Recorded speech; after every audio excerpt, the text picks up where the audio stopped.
Welcome back. Happy Tuesday for the day of this recording. And today I really want to talk a little bit about how understanding how different people process things differently, how that increases our empathy toward each other. Now, I'm going to do this from a little bit of a different lens. So, in my last solo podcast recording, I talked a little bit about understanding our children through the lens of Myers Briggs. And I'm going to continue that theme, but I'm going to incorporate it in a little bit more broader spectrum. So we talked about the fact that the Myers Briggs is a personality inventory that has these various dichotomies, these four different dichotomies: the introvert, extrovert, the sensor intuitor, the thinker feeler, and the judger perceiver. And I kind of overviewed those a bit and said that we were going to dive into that. And I do want to do that today because I think it's important for us to understand that how we process information differently. Understanding that helps us to step into another's shoes and help us for ourselves to be able to take care of ourselves in the way that we need to, but also helps to bring a level of empathy towards others, because if we can understand that the way we think is not always the way other things. I mean, I always talk about our filters and things of that nature. So it's the similar thing. If how we process if how, not what we process, but how we process information is also different, that's just as important as understanding that the content of the information that we process is different. Okay, so like what we think about is different, but how we come to think about it is also different. And I think it's and what the needs that we have as the information is coming at us, the 11 million bits of information that I always talk about, the needs that we have in order to be able to maintain our sort of a feeling of manageability or workability in our lives is all different per person and by the way you process. So I want to start by mapping that on, or sort of overviewing that, but also bringing that also, excuse me, in the context of how we interact with our kids as well. And I'm going to start with really diving into this whole idea of introversion and extroversion. And as I said before, I like to be mindful not to box people in, because in society we do tend to do that. In society we tend to categorize people as one thing. I mean, this is like what's happening with race and gender, like categories, right? It's not a spectrum, right? And that's where intersectionality comes into space. There's this spectrum, and there's two things can be true. You can occupy two spaces at the same time. When I talk about trauma and I talk about trauma responses, and we talk about the fight, flight, freeze, and fawn response, people want to put themselves in one, but oftentimes we oscillate, we go between depending on the situation. So as with that, the same thing it holds true for these personality tests that or evaluations that have been invented. And there's multiple different ones. There's a strengths test, and there's Myers-Briggs, and there's Enneagram, and there's a whole bunch of other ones that I can't name right now, but I like the lens of Myers-Briggs. It's what I know very well. And so when I talk about each of these categories or dichotomies or polarities, understand that there's a spectrum, right? So on the spectrum, there's at the edge of one spectrum, there's extroversion, and the edge of the other spectrum, there's introversion, and there's sort of like tendency toward one and tendency toward the other. And the introvert, the person who is sort of test as on the introvert side of the spectrum, and I'm going to say we because that's how I self-identify on the introvert side of the spectrum, we tend to get our energy in quiet and silence and alone. So we like a quiet time, even if it's just a little bit of quiet time. We like our quiet time that helps to recharge us. It helps us to collect our thoughts. It helps us to allow the noise of the day to dissipate, right? People who tend towards the introversion side, they may be people who, like me, I like to drive in the car with no music on, or I don't mind. A good weekend for me is a quiet weekend by myself. I am the kind of person that can go on vacation solo and have an amazing vacation by myself. So the person who tend towards introversion, or the introversion side of the spectrum, we recharge and re-energize and reinvigorate by being alone. That's how we drive our energy. And that's what the introversion, extroversion polarity is measures, so to speak, right? And so people get confused about introversion because they think they collapse introversion with shy. They collapse introversion with hermit, hermetism. They collapse introversion with a lot of things that are not necessarily true. They sometimes collapse introversion with what is the word that I'm looking for? With awkwardness, with inability to socialize. There's like a lot of things that introversion gets collapsed inside of. Introverted people. Oh, and also introversion gets collapsed with not liking people. That is far from the truth. And so there are a lot of many, and I would dare to say most people who test on the introversion side of the spectrum like being with people. They can be outgoing, and when it's time to go and recharge, they have to do it alone. And so it's interesting to kind of understand that about ourselves, because when we understand about that about ourselves, we can move into in our lives in ways that help us to take care of ourselves, and we can interact with people who are on the other side of that spectrum, the extroversion side of that spectrum, in a way that best suits us and them, right? So when I speak on stages a lot. I do, like I said, I've shared before. I do workshops, do keynotes, I do full week long trainings, and gearing up to that time, I know that if I'm going to have to do what I like to call a lot of peopling, right, which I love people, um, that there's a certain way that I have to prepare myself, and there's a certain way that the week has to go.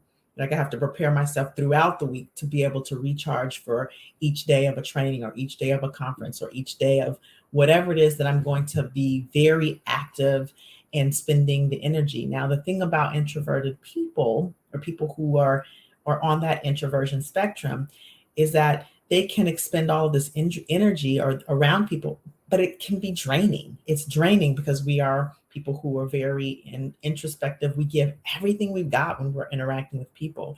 So people who test on the introversion side of the spectrum tend to have smaller friend circles, but very deep relationships.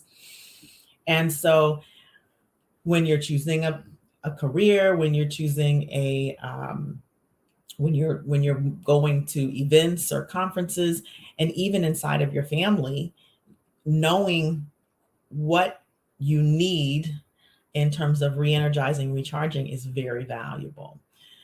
Now, I'm going to talk a little bit about the other side of the spectrum, and then why relate that to how that's relevant. And I'll share with you a little story about sort of my career and my home, and so you kind of get a sense for that.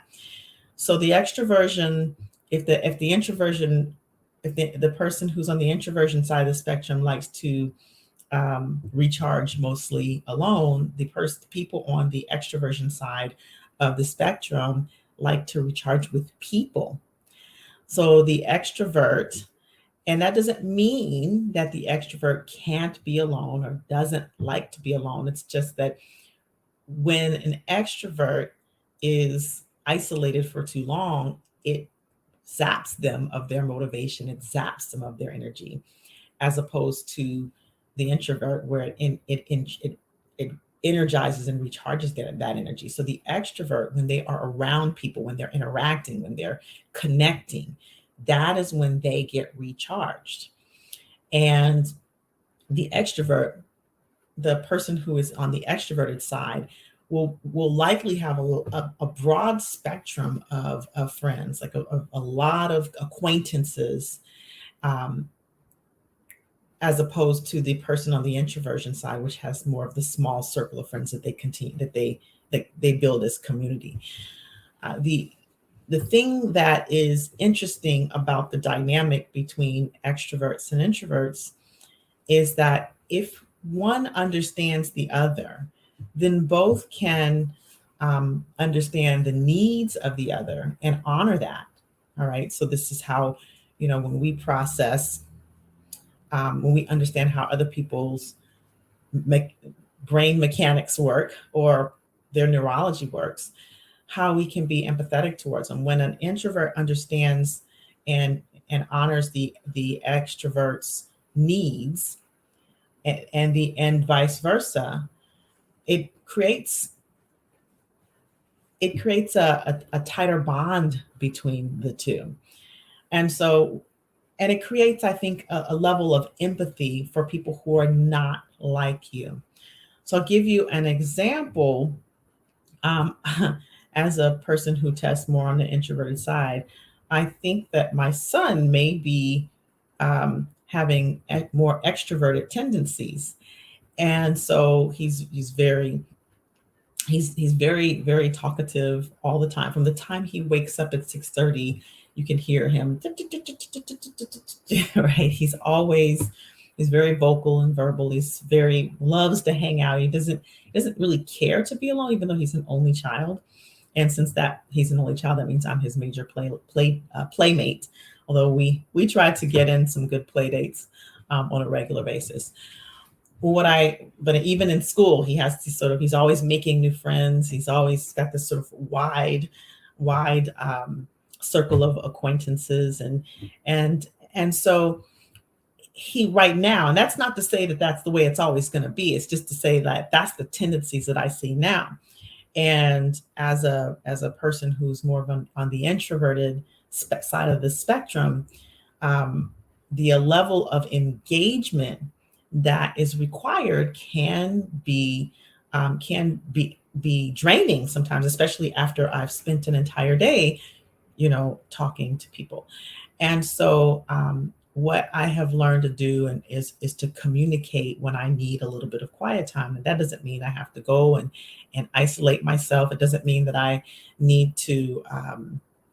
It doesn't mean that I need to run up to the room when we get home and close my door. It just means that from I have to have quiet spaces in between. So sometimes, if we're when I finish work, I usually will take some time before my son goes to after school care. So that's a privilege that I acknowledge that I have. Um, I will take some time to, like, 30 minutes to just decompress, right? That's what I call it. Or sometimes, even if I don't have that time from where I work or at home to decompress, when I drive in silent. So it's just a matter of knowing that I need to have that quiet in preparation for my son, who I absolutely want to engage with, because as soon as he gets in the car, he wants to tell me about his day. He wants to tell me that he's leveled up on Prodigy. He wants to tell me that he's made a good friend. He wants to tell me. And so, generally speaking, I utilize these little bits of time as an introverted spectrum mom to be able to recharge on my way. And I do it throughout the day, even for lunch. I just sit in quiet and eat, sort of mindful eating, and I grab those quiet spaces to be able to keep myself recharged, so that when he gets in the car, I can fully engage with him. Now, what I'll say is that sometimes, if I don't have the space for that, I can communicate with him that, mommy's had a really, busy day, and I need a little quiet time before we start talking. Easy to communicate with him. And over time, it took some time for him to really allow himself to lean into that.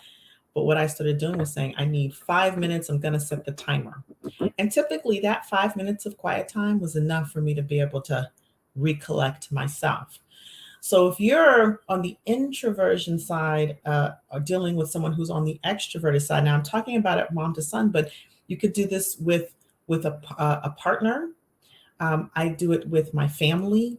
You know, whenever I go on vacation with family, or when my mom used to live with me back in the day and I'd come home after a long day, I'd say, hey, listen, I know that you are itching to talk to me, and I just need a certain amount of time to decompress in silence and quiet and by myself before I come back to the table.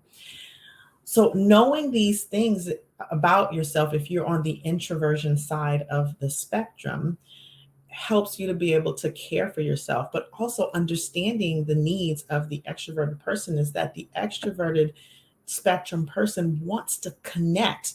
They really want to connect, and their bid for connection is to talk, is to engage. And so we as introversion spectrum people have to be able to understand that and to be able to honor that from time to time and not just sit in our introversion and say, well, you just have to accept it. This is how we begin to develop empathy and compassion for people who don't process like us. I mean, we talk a lot about people who don't look like us, and who don't have similar beliefs and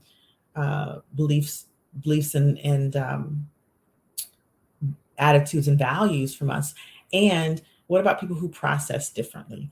To be able to understand this is the way they process, and how we can honor that is to ask, what do you need? And when they say what they need, to honor that and to be able to keep that in our memory bank. And so um, now, what if you are an extroverted parent with a more of an introverted spectrum child? And that may even be a more challenging. Now, I can't speak from that point of view because I am not that.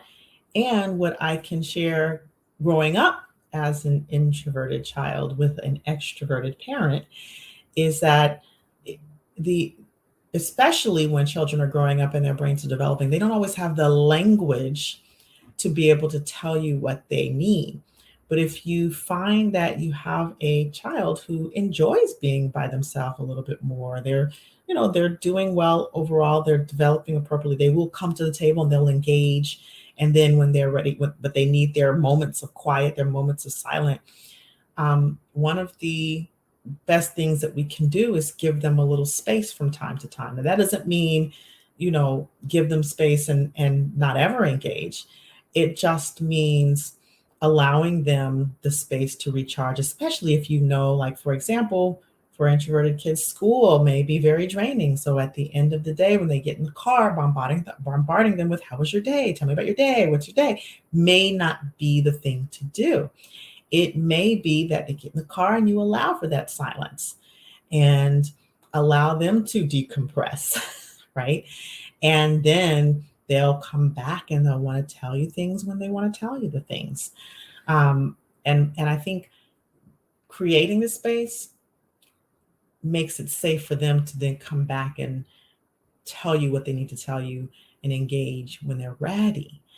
So our extroverted spectrum parents with introverted spectrum children have to be mindful of over communicating because it will continue to drain the child, right? Same thing with partners as well.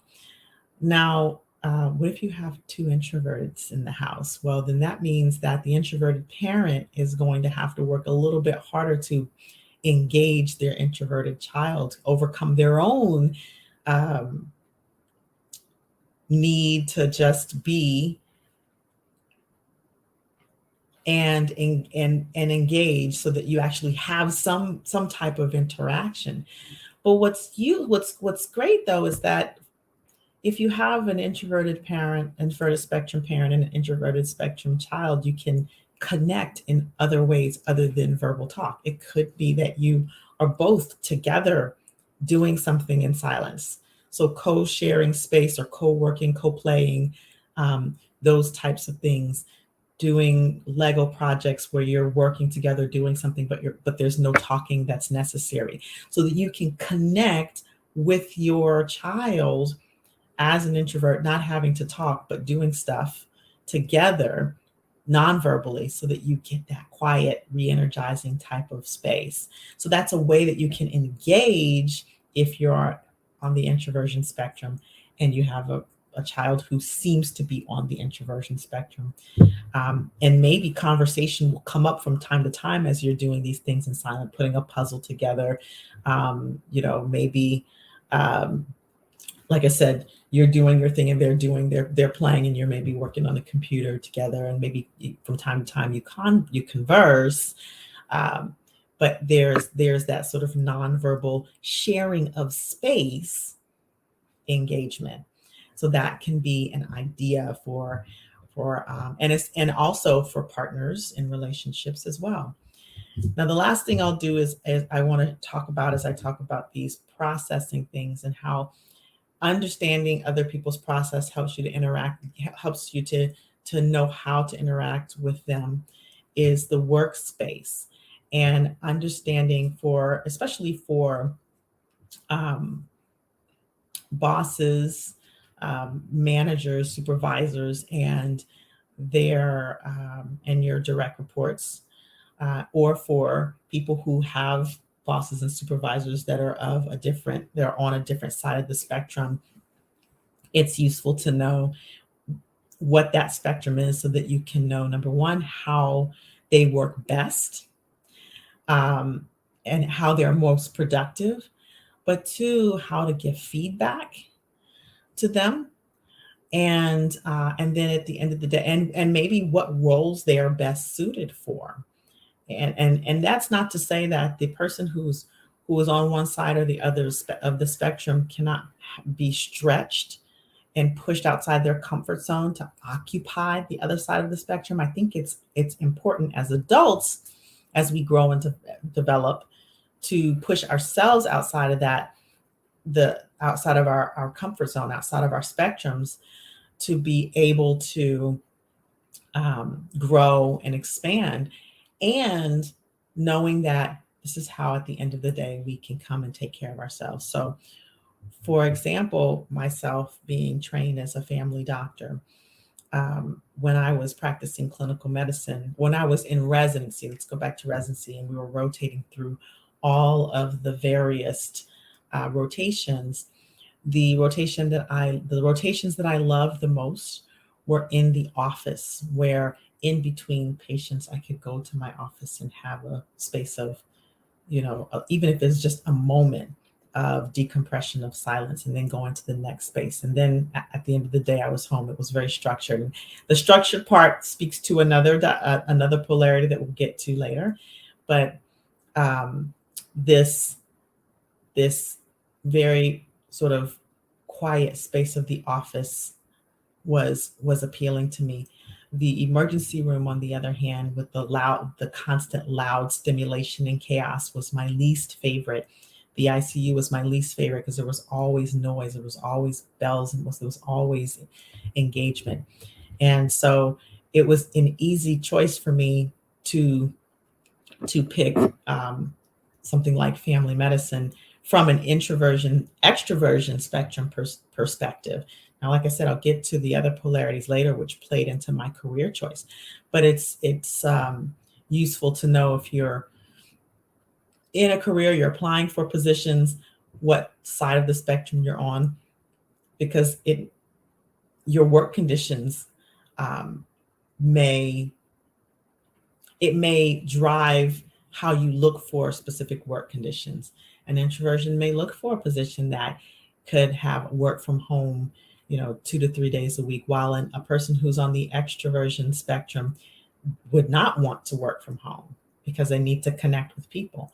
So these are the things, and I could go on and on about these polarities, and how, when you understand how you recharge, when you understand how you process stimuli, how your brain sort of like processes information in this particular dichotomy, this particular polarity. When you understand that, then it does help for you to know how to choose and step in your life that helps you that keeps things workable, that keeps you from being overwhelmed, and that helps you to understand these are the things that even if I have to stretch myself and step out of my comfort zone or step out of my normal area of the spectrum, that I know that at the end of the day, this is what I need to do to take care of myself.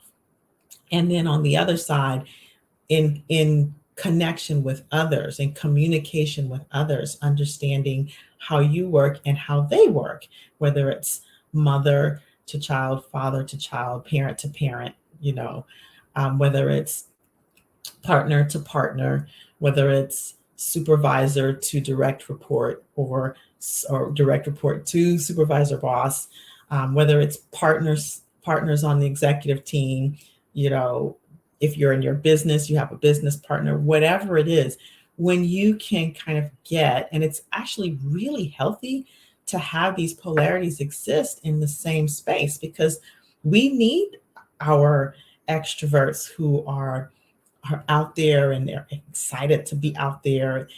There's a clear purpose for those. That we need people who sit in the middle. Remember, I said there's like the opposite sides of the spectrum, but then there's everything in between. And there are some people who sit right around along the middle who can step on either side. I happen to be one of those people, even though I test more on the introversion side of the spectrum. I'm very close to the line.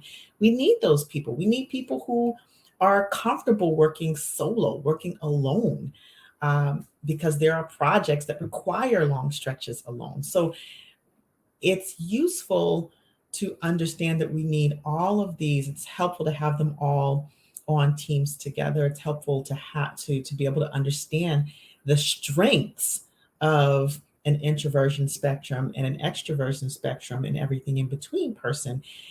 Because when we can appreciate our differences, when we can appreciate the strengths in the differences, and when we can also appreciate our own strengths inside of wherever we are in the spectrum, and our kids, if we're talking about kids, then it allows us to have that flexibility of thinking, that flexibility of behavior, and for us to be able to connect. And at the end of the day, that's what it's all about, is being able to connect in a way that works, connect with others in a way that works, so that we can, get done what we need to get done, and be happy and be fulfilled in what we're doing, and be productive at the end of the day in what we're doing. So that's really what I wanted to talk about today, is really just how we can understand the spectrum of introversion and extroversion, and how we process differently, and how that can increase empathy, understanding each other. Now, we're going to talk about, in upcoming segments, we're going to talk also about the other polarities of the Myers-Briggs. Next, I think we're talking about the sensor versus the intuitor, and that's how we perceive or process feedback from the world, how we perceive feedback from the world, and where we go to make sense of things. And so we'll talk a little bit about that in the next solo episode. So with that said, you all have a great rest of the day and a great rest of the week, and I will see you on the next episode. Namaste.